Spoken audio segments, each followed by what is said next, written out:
Well, one of the biggest problems we're facing as a global financial system today is all this debt. It's everywhere. The world has never been in more debt. Today, the debt to GDP ratio of all debt for the entire world, the ratio of debt to GDP is 286%. It's never been higher. So we've reached a crisis point.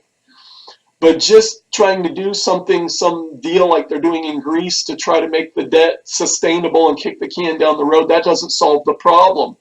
Because what we need to do is get at the root, which is this central banking system, which is this system of money creation, which creates debt.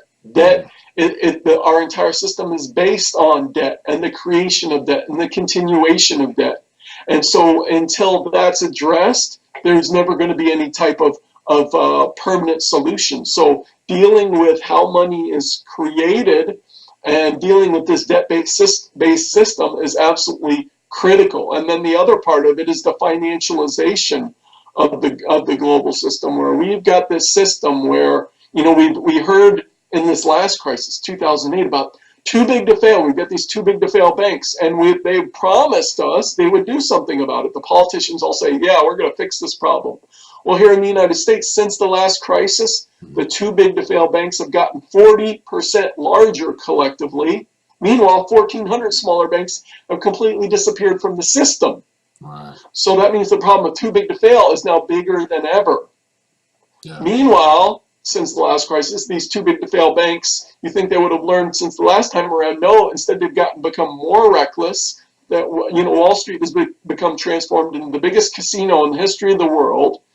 And so we've got these giant banks which are just gambling like crazy, in particular with derivatives. I can't say that word enough. And a lot of people say, oh, derivatives, that sounds very, very complicated.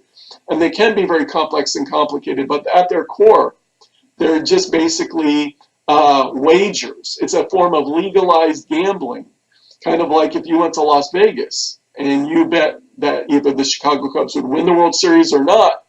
Either it's going to happen or you're not. You're going to win money or you're going to lose money. That's essentially at their heart what derivatives are.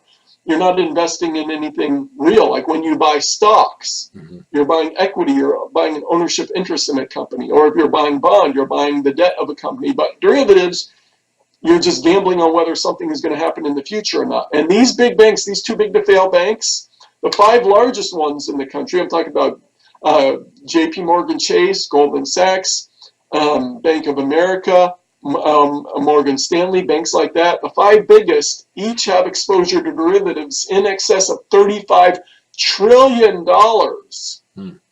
But their total assets are only a small fraction of that. You know, like the biggest one of them all, JP Morgan Chase, has total assets of less than $3 trillion. So when you're talking about 35 trillion, 40 trillion, 50 trillion dollars, which some of these banks have exposure to derivatives, you're talking about an amount of money that's almost unimaginable.